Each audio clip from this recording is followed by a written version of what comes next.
Big boss मराठीच्या घरामध्ये वैभव आणि जान्हवीचं डिस्कशन सुरू आहे आणि त्या डिस्कशनमध्येच वैभव जान्हवीला असं सांगतो की मध्ये मध्ये मला देखील तुझा राग आला होता.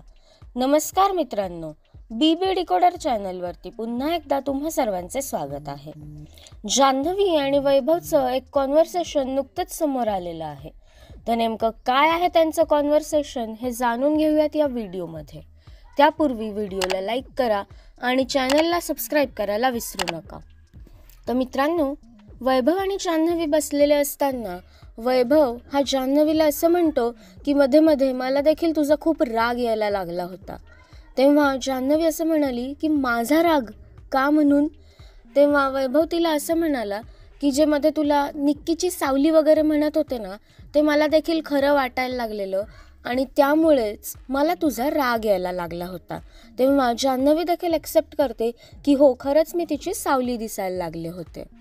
त्यानंतर वैभव असं म्हणाला की मला तुला खूप सांगावंसं वाटत होतं, पण मी बोलू शकत नव्हतं कारण ऑलरेडी निक्कीवरनं खूप वाद झाले होते.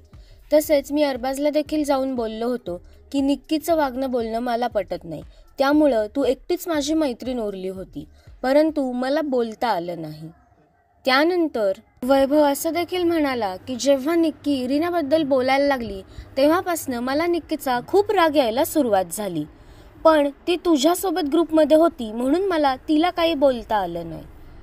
पण मला तिचा राग हा खूप आधीपासूनच यायला लागला होता आणि ग्रुपमध्ये आपण इंडिव्हिज्युअली होतो. हा ग्रुप तिचा नव्हता, हा आपला ग्रुप होता.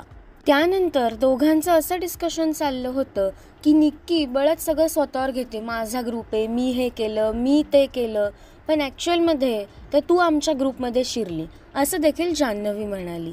आणि किचनमध्ये आपण थांबलेलो असताना तीच आपल्यामध्ये आली आणि मग लोकांनीच डिक्लेअर केलं की हा ह्यांचा ग्रुप आहे. त्यानंतर वैभव असं देखील म्हणाला की तू कोणाला नाही चालवलं, तू फक्त अरबाजला चालवलं आणि आम्ही त्याच्यासोबत होतो म्हणून आम्ही तुला ॲक्सेप्ट केलं.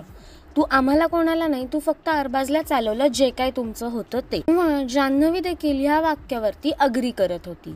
तर मित्रांनो, या दोघांच्या या वक्तव्यावरती तुमच्या काय प्रतिक्रिया आहेत हे आम्हाला कमेंट्सद्वारे नक्कीच सांगा. तसेच बिग बॉस मराठीच्या सर्व एक्सक्लुझिव्ह अपडेट्ससाठी चॅनलला सबस्क्राईब करायला विसरू नका. भेटूया नवीन व्हिडिओमध्ये नवीन माहिती घेऊन. धन्यवाद.